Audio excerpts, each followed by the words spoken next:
Nigeria has trained some of the world's most skilled developers, lawyers, nurses, engineers, and yet we seem to lack those very things. I wonder why. Is it because of our system, which is what I talk about all the time on this channel? So the answer is yes, by the way. So my name is Arizura Koroma. This is there. I said it. And I'm building a community of thinkers and builders. And please, I'd love you to follow along if that's something that you vibe with. For today's video, I'll be talking about the phenomenon that is brain drain. It's basically when a country's resources, talents, brains decide to leave the country for one reason or another due to the poor conditions, poor remunerations, a lack of a clear path of, like, in terms of career progressions, anyways. And so they leave the country and they take their skills, they take their human resources, they take all the development that they would have given us elsewhere. Now, if I don't want to frame it, in fact, I do not like it. I would not like to frame it as it being a bad thing. Oh, they're leaving us after Nigeria training them. They're leaving us to a different place to get better resources, to live a better life, but they are taking away all the things that Nigeria gave them to another country, even though they're also gaining a lot from there too, right? I don't want to frame it that way. I want us to think about the systems that have been set in place that encourage this to such a large extent, and it is widely encouraged. Now, I'll talk about I'll mostly focus on the medical professionals for this video, not limited to, but I will be using facts, details, and stats from the medical profession for glossing over some of the information I'll share in this video, because one of the things I believe is that health is wealth, right? If there are no medical doctors that are happy enough to treat the people in Nigeria, if there are no medical professionals like that, then we would not have a lot of healthy and happy people doing some of the other very important work that we need, right? It sounds like I'm pro medical professionals now. Am I? I just think they're very useful. Anyways, let's start with an interesting fact, right? Nigeria, I think it was in 20, let me look up my facts here.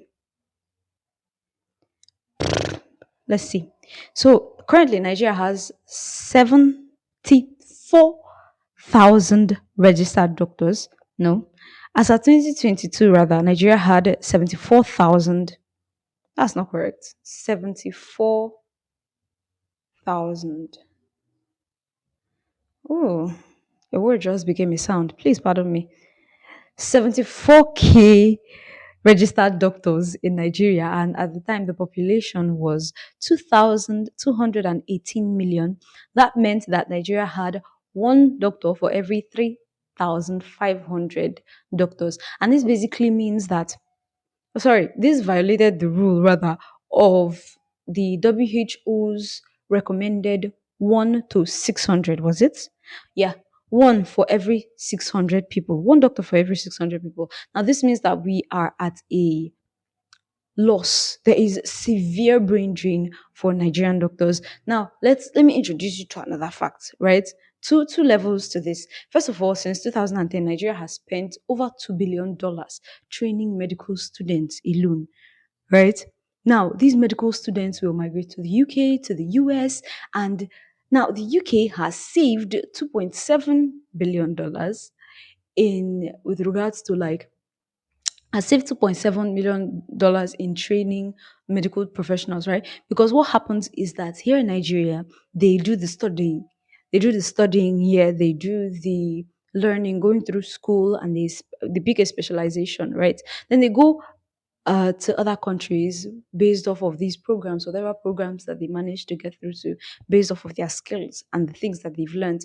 And then they enter these programs, they get indoctrinated. What's the word for when you go through a particular process and then you get used to the process and then you're eventually inducted, yes, into the process, into the society, and basically the country's, pardon, they get inducted into the industries of other countries, right? And then they feed into and they contribute to some of these other industries, some of these other countries, rather.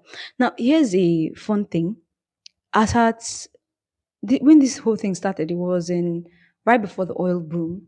Uh, Nigeria had a sort of, there was an economic downturn, and things were not looking too good for a lot of people, a lot of citizens, right? And so I think it was before the 1970s, 1980s, before the oil boom, I think. What happened was these foreign countries had programs, right? These programs, they started with these programs where they would go to African countries and they would say, look, we are looking for this particular type of talents. We are looking for these types of talents. We'd like you to come over to our country, learn a bit more, do this and that. And more often than not, what happens was that Africans, Nigerians, eventually ended up staying long term in some of these other countries, right? So they go over with the hopes of actually they were looking for better they were looking for greener pastures, right? They were looking for better conditions. Like I mentioned earlier, one of the major problems with the brain drain, one of the reasons why it happens is due to the poor conditions of working, the lack of stability, the unsureness or lack of like clarity on the career progression rather. And then there's also, it also has to do with remuneration in terms of how much these professionals are being paid. And we know that these schools, they cost a lot. Medical school costs a lot. Some other professional associations, in order to get this certification and get that certification, it costs a lot of time and it costs a lot of money. So after going through all of this, most Nigerians in the 19 something, they thought, you know what? At this point, because of the way the economy is now, it's better to go to another country, have someone else pay for my studies, have someone else pay for everything, and then I'll just do this and that for them. And besides, their country is infinitely better to live in than mine is, right? Because the systems in my country are not exactly favorable for me. That one hospital that I've been working at for like 3 years now, they still haven't fixed that broken bed at the side of the corner of blah blah blah. I can't relate to medical experiences, but I'm sure it's something like that, right? But yeah, it will look something like that basically. So that was when it started, and now to this point, Japa has become such a familiar term with Nigerians, right? Japa has become such a familiar term that at this point, what it now looks like now is people getting scholarships, people getting information of opportunities to work in a certain field in other countries. They find out about these things through different programs and they apply for those programs, they get in and they leave. And more often than not, there was a study that was done. I don't have the exact numbers, but there's a huge portion of Nigerians that planned on leaving the country and we're not planning on coming back. In fact, on a study done on medical professionals, it was found that about 88% of them were actively considering leaving the country, right? 88%. That's like 12% away from 100%. And we don't have enough already as it stands, but 88% are thinking about leaving. One thing I want us to think about is when these people leave, who is going to stay behind and do some of the things that they need to do? Who are going to be the engineers with brand new ideas? Who are going? I say who is going to be our Thomas Ford? Or is it Thomas Edison or what? Whatever. Those people that invent things, that have invented things, and their names are in history books from other countries. We have them. Who is going to do some of these things for us here in the country, right? And it actually seems like sometimes whenever some of these these skillful human beings with brains and talent and the ability to do more, the country has a way of suppressing these things. Let me give you some additional facts, yeah? Let me give you some additional facts. Currently, as it stands, over 12,000 Nigerian doctors are practicing in the UK alone. And then in the US, that number is over 20,000. Now, it's not just doctors, it's nurses, it's people in the academic industry, it's engineers, it's our talents, right?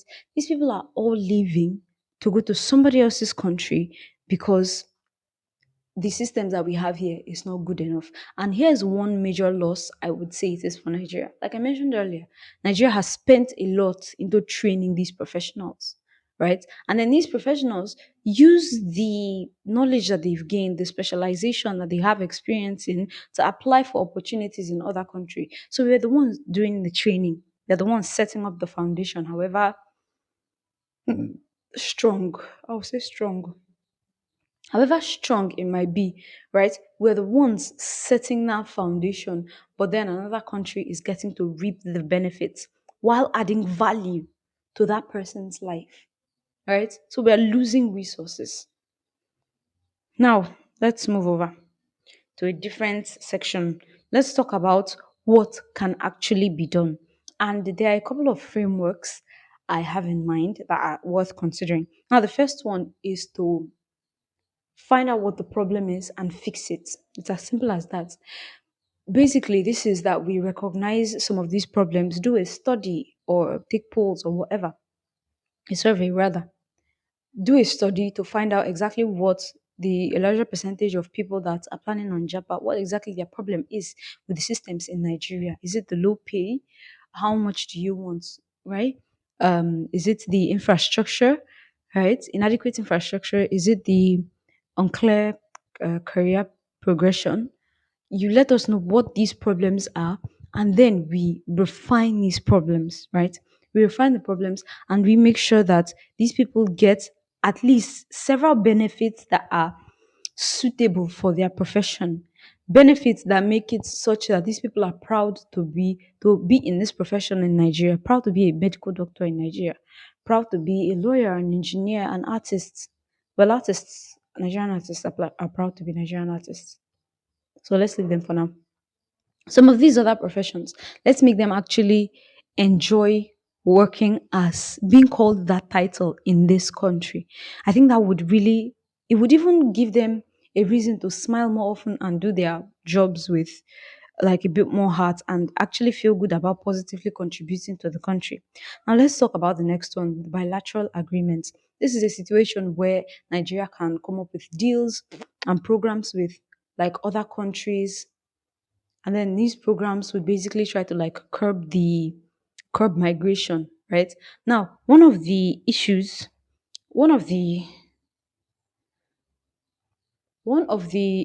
that has affected other countries with regards to how much Nigerians migrate, and I don't think I mentioned this fact, but is that 12 medical doctors migrate from Nigeria every week to some other country every week. And so, obviously, as we've seen in recent news, it has gotten to the point where it's a lot, and these countries have come to like actively realize that look, this migration problem is real. And so, I think it was France or Canada that came up with this idea to partner with, I think it was the Nigerian government. I should have read more on this and written the facts down, but I didn't. I apologize for that.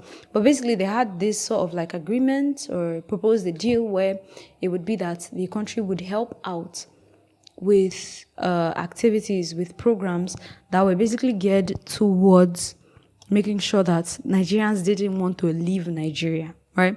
So now, a bilateral agreement with other countries, it could look like there being sort of like a program where Nigeria partners with another country, and then we would take a couple of people from this country to their country, and then they would learn a bunch for like 5 years.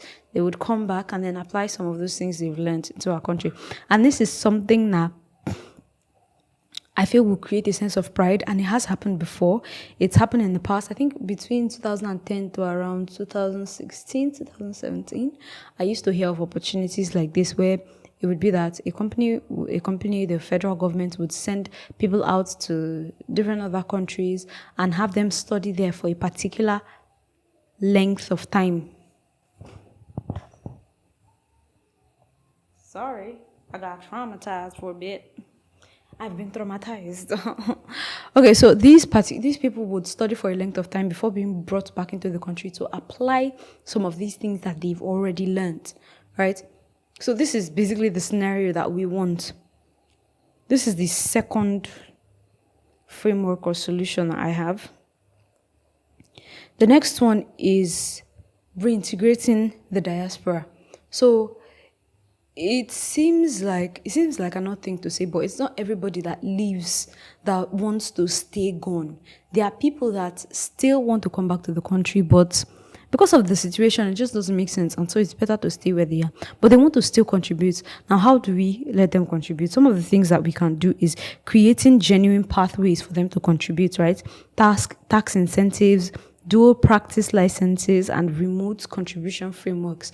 Now, one of the major things that this will solve is that drain that we're experiencing, right? It would sort of like patch it up a bit, because these people that are in the diaspora would still be able to contribute to the country. And that's something that would be really nice. This is another framework that works.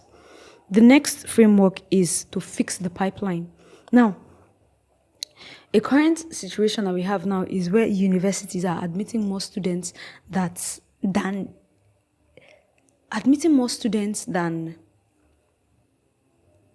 they actually need. Let me use that word because this is the scenario I'm trying to paint. Basically, a lot of people come out of school, graduate from school every year, but not everybody becomes a medical doctor or becomes something that they studied, right? Something related to what they study. So fixing the pipeline would look something like this. It would be fixing up the admission requirements, the expectations that they have of particular students. So it cuts it down a bit and kind of like refines their expectations towards, look, we're looking for medical doctors and this is how we want them to be. And then further down the line, create internships, right? Create internships. One other thing that they could do is after the internships will be while they're in school. And then after school, actively send out job opportunities for graduates immediately they come out of school. So the process is back to back. There is no gap here to forget everything you've learned or get entrapped by some other thing, right? The pipeline is straight up. You learn in school, you get some experience while in school, and then with that experience, you enter the working force. You enter the labor force directly and begin to contribute, right? So what it does is that it forces like this structural fix. It's a fix that basically forces desperation out of people because we know that it's from here to here, from here to here, right? Now, mind you, this has to work when the major issue has been fixed, when we realize that, when we recognize some of the problems that these people have, some of the problems that professionals have, and then we try to fix them. Right, that's when this particular solution will really shine, because we do have this system in place, right? The ITs, but there are a lot of holes in the system, right? And I've addressed this in a previous video about the patches, and I think I'll do a different video on it because I have new material about the termites that we have in the Nigerian system and fixing it. Now, before I end this video, I'd like to leave you with a couple of questions. The first one is this. If you came back today and you found that Nigeria's problem was fixed, right? You go back to that hospital that you used to work at for like 5 years, and you find that bed in the corner has finally been taken out, right? You find that young doctor that came in just after you has been promoted, right, to a better position, or however that works. You find that the nurses are getting paid better and have better benefits. And you find out that a lot of problems that you had and the reasons why you left Nigeria in the first place, you find that these things were fixed. How would you react to that? And then let's say it's not fixed, right? How deep do you think the problem runs? How deep does it run, and what can you do to fix it? Or rather, with your experience in your field, what do you think can be done to fix some of the problems that you currently face, that your industry, your professional sector, whatever, currently faces? What do you think can be done? And then I'll ask the question of whether brain drain is a function of the system, or rather is a product of the system, of a bad system, or if the bad system itself is a product of the brain drain. And I want to say can both be true, but let's leave that out of the equation for now. The final question I'll leave you with is this. If you could give your skills to help Nigeria in some way or another, if you could give the things that you've learned, use your skills to help Nigeria move forward, help fix a particular system, help develop Nigeria in a particular industry sector, however you can, would you be willing to do it? This is there. I said it. My name is Arizuru, and I'm building a community of thinkers and doers. That's it for this video. I hope you enjoyed it. Please like and subscribe if you enjoyed it. I'll see you on the next one. Bye.